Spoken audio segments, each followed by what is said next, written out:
आज हम पढ़ेंगे कंडीशनल सेंटेंस, बहुत ही महत्वपूर्ण टॉपिक। यदि आप अच्छी इंग्लिश बोलना चाहते हैं या इंग्लिश को समझना चाहते हैं तो इस टॉपिक को जरूर पढ़ें। कंडीशनल सेंटेंसेस, आप जानते हैं कंडीशन का मतलब होता है शर्त। तो अगर कोई भी शर्त संबंधी वाक्य अगर आप बोलना चाहते हैं तो वो कंडीशनल सेंटेंस होगा। कंडीशन के लिए हमारे पास दो वर्ड हैं, इफ का मतलब होता है यदि, और अनलेस का मतलब होता है यदि नहीं। अगर हमको कभी यदि नहीं बोलना है तो अनलेस बोलेंगे, लेकिन एक बात याद रखिएगा कि unless can never be followed by negative sentence, है ना, क्योंकि unless itself has a negative force. अब देखिएगा कंडीशनल सेंटेंसेस 3 प्रकार के होते हैं। तो सबसे पहला कंडीशन हम कहते हैं ओपन कंडीशन। इसमें एक जीरो कंडीशन भी होगी, वो भी हम आपको बताएंगे, लेकिन आज हम पढ़ रहे हैं ओपन कंडीशन के बारे में।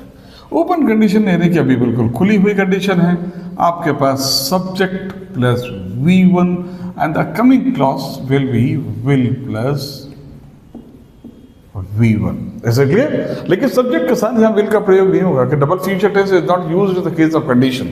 अगर मैं यहाँ पर एक एग्जाम्पल दूँ आपको कि यदि आप पढ़ाई करोगे तो पास हो जाओगे, if you study you will pass. Is it clear? अब देखिए यहाँ पर मैंने शर्त रख दी, तुम पास हो सकते हो तो पास हो भी जाओगे, लेकिन बस शर्त इतनी है कि तुम पढ़ लो। If you study you will pass. Is it clear? ये थी open condition.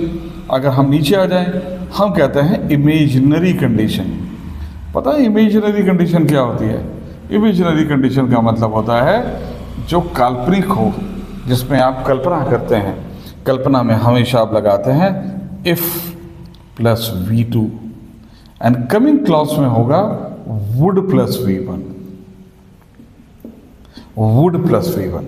Is it clear? अगर मैं यहां पर एक कल्पना करता हूं, देखिए if I were a king, यदि मैं राजा होता ना तो I would help the poor, I would help the poor. इस सेंटेंस में कुछ चीजें सीखने लायक है आपके लिए, और वो पता है क्या है कि यहां पर आई के साथ वर का यूज हुआ। नॉर्मली आई के साथ हम वॉज का यूज करते हैं, but if I were a king I would help the poor, यहाँ वुड का यूज होगा। यदि मैं राजा होता तो, यानी कल्पना कर रहे हैं, यदि मैं पक्षी होता तो मैं उड़ता। If I were a bird I would fly. अगर मैं कहूँ कि यदि मैं तुम्हारी जगह होता ना, if I were in your shoes I would slap him, यदि मैं तुम्हारी जगह होता तो मैं उसको एक चाटा मारता। Is it clear? तो ये हो गया इमेजिनरी सेंटेंस।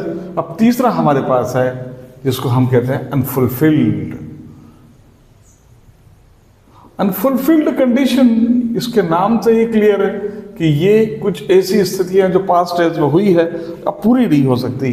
तो हमारे लिए एक फार्मूला हम यहाँ यूज करते हैं, सब्जेक्ट प्लस हैड V3। ध्यान देना, subject plus had V3 and the coming clause would be in would have V3, would have plus V3। अगर मैं यहाँ पर यह कहूँ कि यदि उसने पढ़ाई की होती तो वो पास हो गया होता, अब तो रिजल्ट आ चुका है। If he had studied hard he would have passed, he would have passed। अगर मैं कहूँ कि यदि तुमने मुझे बुलाया होता तो मैं भी आता, if you had invited me I would have come. अगर मैं कहूँ यदि मुझे पता होता तो मैं भी जाता, if I had known I would have gone. Is it clear? तो ये कंडीशनल सेंटेंसेस 3 प्रकार के, जिसको हम कहते हैं open condition, imaginary condition and the third one is unfulfilled condition. यदि तुम मुझे बुलाओगे तो मैं आऊँगा, if invite me I will come. यदि मैं राजा होता ना तो मैं गरीबों की मदद करता, if I were a king I would help the poor. The third one is if he had studied hard he would have passed. यदि पढ़ाई की होती तो वो पास हो गया होता। पास्ट टेंस की बात है, अनफुलफिल्ड है, ये पूरी नहीं हो सकती। अलग ही समझ में आता है कि ये कल्पना की जा रही है, ये ओपन है और ये अनफुलफिल्ड है। मुझे उम्मीद है कि कंडीशनल सेंटेंसेस को आप आसानी से समझ गए होंगे। Thank you.